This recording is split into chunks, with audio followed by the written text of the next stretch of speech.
السلام عليكم ورحمة الله وبركاته. عدنا لكم بالجديد والمفيد إن شاء الله بإذن الله. أصحابنا أصحاب البلاد اللي بيروح اليمن بسيارته بيضطر إنه يقطع تربتك، معروف. في كلام بقوله لك ما يقولوه لك أصحاب المكاتب، بالذات اللي يقطعوا التربتك. مثلا أنت رايح شهرين، ما فيش داعي إنك تقطع تربتك مثل اللي قطعته أنا ب950 ريال، ما فيش داعي.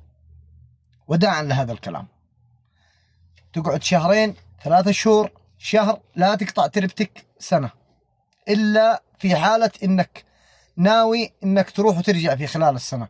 أما إجازتك شهرين وبترجع تشتغل سنة وينتهي تربتك وبعدين تقطع تربتك ثاني إذا فكرت تسافر، فهذا الأمر خاطئ جدا ومكلف، لأنه بتدفع 950